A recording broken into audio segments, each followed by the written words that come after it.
पाकिस्तान ने संयुक्त राष्ट्र से जम्मू कश्मीर की सरहद पर दोनों मुल्कों के बीच बढ़ते तनाव पर दखल देने की मांग की है। पाक राजनयिक ने यूएन सेक्रेटरी जनरल बान की मून से मुलाकात कर भारत पाक के बीच सीमा पर लगातार बिगड़ते हालात पर हस्तक्षेप की मांग की। पीओके में आतंक के खिलाफ सर्जिकल स्ट्राइक के बाद पूरे देश में हाई अलर्ट है। सुरक्षा एजेंसियों को चौकन्ना रहने के निर्देश दिए गए हैं। खुद गृह मंत्री राजनाथ सिंह ने देश के आंतरिक सुरक्षा इंतजामों की समीक्षा की है।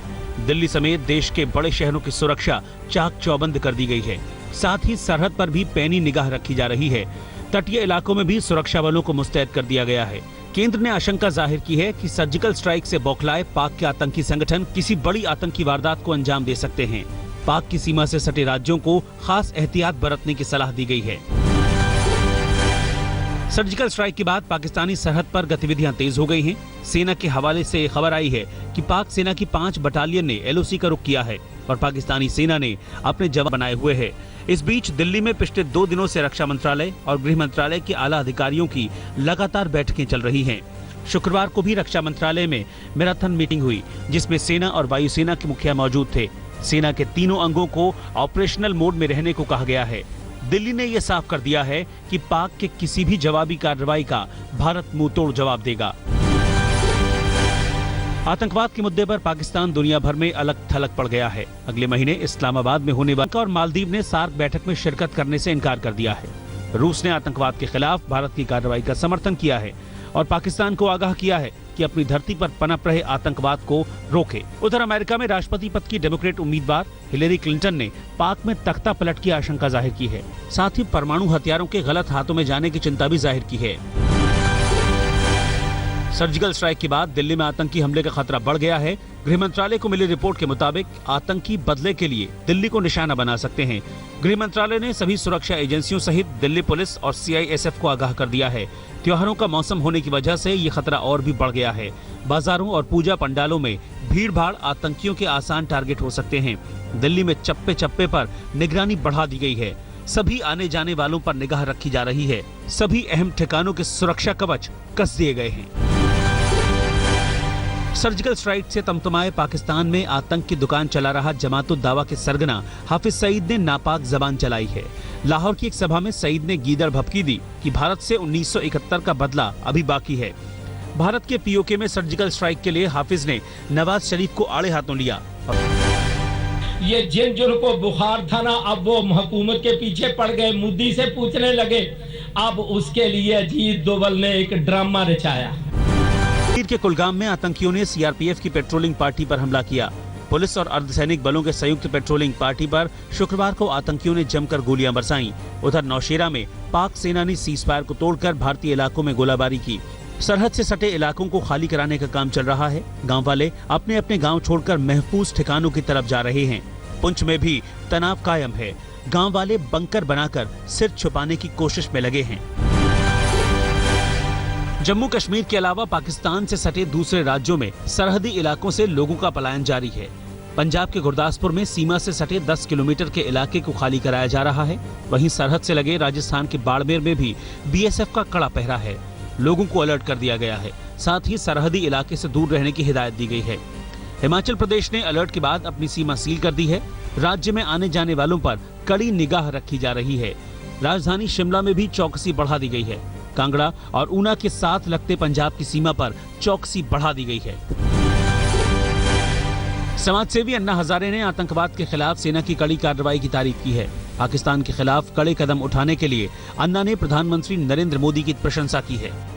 अभी उरी का हमला में एक ही टाइम पर 17 जवान मारे गए। इसको जवाब देना बहुत जरूरी था, नहीं तो ऐसे उनको लगेगा कि भारत कुछ नहीं करता, सिर्फ बोलता है, कुछ करता नहीं।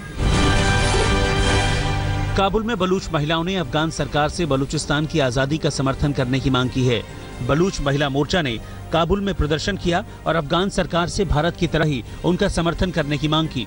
उधर बलूचिस्तान में हजारों महिलाओं और बच्चों ने पाकिस्तानी सेना के जुल्मों के खिलाफ मोर्चा निकाला। प्रदर्शनकारियों ने चीन और पाकिस्तान के झंडे जलाए और अपनी आजादी की मांग की। दुनिया में आतंकवाद के बढ़ते कदमों के खिलाफ इन दिनों युवाओं का एक दल भारत के दौरे पर है। पाकिस्तान समेत 33 देशों से 200 युवा शांति का पैगाम लेकर शुक्रवार को शिमला पहुंचे। ये नौजवान शिमला के कई इलाकों में लोगों से मिलजुल कर साथ रहने का संदेश देते हुए नजर आए।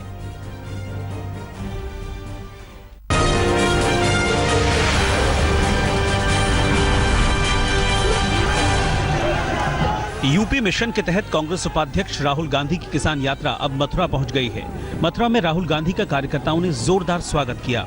आज राहुल यहां रोड शो करेंगे, साथ ही 2 जनसभाओं को भी संबोधित करेंगे। चुनावी कार्यक्रमों से वक्त निकालकर राहुल द्वारकाधीश मंदिर जाएंगे।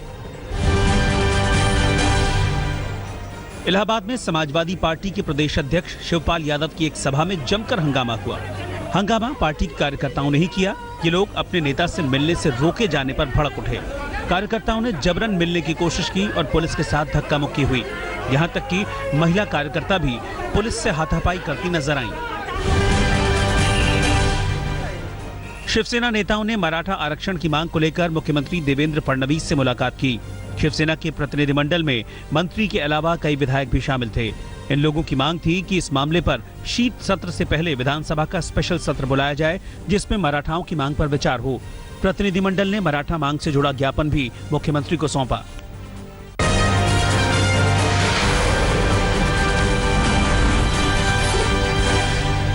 दिल्ली के द्वारका में एक बुजुर्ग महिला की घर में घुसकर हत्या कर दी गई।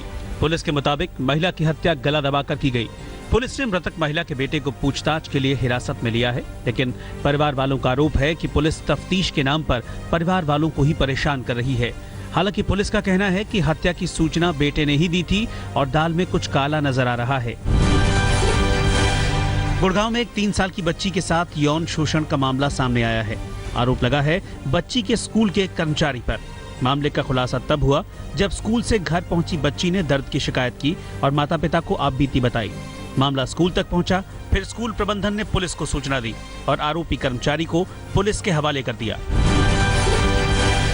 ग्रेटर नोएडा में दबंगों ने टोल टैक्स मांगने पर टोल कर्मियों की जमकर धुनाई कर दी। सीसीटीवी में कैद फुटेज में 2 बदमाश टोल टैक्स मांगने पर बहस करते दिखे और फिर मारामारी पर उतारू हो गए। इन बदमाशों ने अपने साथियों को बुला लिया और फिर टोल कर्मियों की जमकर धुनाई कर दी। हालांकि टोल कर्मियों की शिकायत के बाद पुलिस ने बदमाशों को गिरफ्तार कर लिया है। सोनीपत के एक बैंक में 2 शातिर चोरों ने एक शख्स के रुपयों से भरे बैग पर हाथ साफ कर दिया। इसमें करीब 5.5 लाख की रकम थी, लेकिन वक्त रहते चोरी का पता चल गया और लोगों की मुस्तैदी से चोर भागने में कामयाब नहीं हो पाए और दबोचे गए। ये पूरा वाकया सीसीटीवी में कैद हो गया। लोगों ने चोरों को पुलिस के हवाले कर दिया। इंदौर पुलिस ने नकली सेल्समैन और पुलिस वालों के ऐसे गिरोह को धरा है जो हाईवे पर ट्रकों को रोककर अवैध वसूली करते थे। गिरोह के 6 बदमाशों के पास से नीली बत्ती और पुलिस की वर्दी जब्त की गई है। पुलिस की पूछताछ में इस गैंग ने 3 वारदातों में हाथ होने की बात कबूली है। सूरत में एक कारोबारी की हत्या कर दी गई। मामला करोड़ों के लेन देन का बताया जा रहा है। कारोबारी नीरज राय पिछले 4 दिनों से लापता थे। परिवार वालों ने पुलिस में गुमशुदगी की रिपोर्ट भी दर्ज कराई। हत्यारों ने कारोबारी की हत्या कर शव को बोरे में डालकर नहर के पास फेंक दिया था। पुलिस ने हत्यारों को गिरफ्तार कर लिया है। छत्तीसगढ़ के कोरबा में एक सीआईएसएफ के जवान ने परिवार सहित खुदकुशी कर ली। जवान ने अपनी पत्नी और 8 महीने की बच्ची के साथ फांसी लगा ली। पड़ोसियों के मुताबिक नाइट शिफ्ट करने के बाद सुबह जवान अपने घर वापस लौटा था, लेकिन शाम को तीनों के शव मिले। पुलिस पूरे मामले की जांच कर रही है। दिल्ली के अमर कॉलोनी में रहने वाला एक परिवार दर्दनाक सड़क हादसे का शिकार हो गया। बताया जा रहा है कि यह परिवार पितृपक्ष के मौके पर गंगा से स्नान कर वापस लौट रहा था। रास्ते में इनकी मारुति वैन की टक्कर ट्रक से हो गई। भिड़ंत इतनी जोरदार थी कि वैन ट्रक के नीचे आ गई, जिसमें 8 लोगों ने मौके पर ही दम तोड़ दिया। 2 की हालत नाजुक बनी हुई है। इलाहाबाद यूनिवर्सिटी में छात्र संघ चुनाव के दौरान जमकर हंगामा हुआ। छात्रों के हंगामे से निपटने के लिए पुलिस को लाठीचार्ज करना पड़ा। मामला तब भड़का जब नतीजा सामने आने के बाद हारे हुए प्रत्याशी के समर्थकों ने चुनाव में धांधली का आरोप लगाते हुए उत्पात मचाना शुरू कर दिया। पटना सिटी में सिखों के 10वें गुरु गोविंद सिंह जी महाराज के 350वें प्रकाश उत्सव की तैयारियां जोरों पर हैं। पटना सिटी में सड़कों के चौड़ीकरण का काम चल रहा है, लेकिन एक पेड़ काटने से हुए हादसे पर हंगामा हो गया। पेड़ का तना कटकर एक मंदिर और कई दुपहिया वाहनों पर जा गिरा, जिसके बाद लोग भड़क गए और जमकर बवाल किया। पुलिस को लोगों को काबू करने के लिए लाठियां भांजनी पड़ी। लोगों का कहना था कि प्रशासन बिना किसी पूर्व सूचना के ये पेड़ काटने पहुंचा था। रामेश्वरम में हजारों श्रद्धालुओं ने पितृपक्ष के मौके पर महालया तर्पण किया। पितृपक्ष के आखिरी दिन महालया तर्पण में हजारों लोगों ने अपने अपने पूर्वजों के लिए पूजा और हवन किया। गया में भी आखिरी दिन लाखों लोगों ने पितृपक्ष की पूजा की। आज से शारदीय नवरात्र शुरू हो गया है। पहले दिन कलश स्थापना के साथ ही 9 दिनों तक मां दुर्गा के 9 रूपों की पूजा की जाती है। देश भर के दुर्गा मंदिरों में श्रद्धालुओं का तांता लगा है। दुर्गा पूजा के इस पावन मौके का पश्चिम बंगाल, बिहार, झारखंड और ओडिशा में खास उत्सव होता है। बड़े बड़े पंडालों में मां दुर्गा की प्रतिमा की स्थापना कर पूजा अर्चना की जाती है। 9 दिनों तक चलने वाला ये पवित्र उत्सव विजयदशमी के दिन खत्म होता है। वहीं नवरात्र के मौके पर गुजरात और महाराष्ट्र में गरबा और डांडिया की धूम होती है।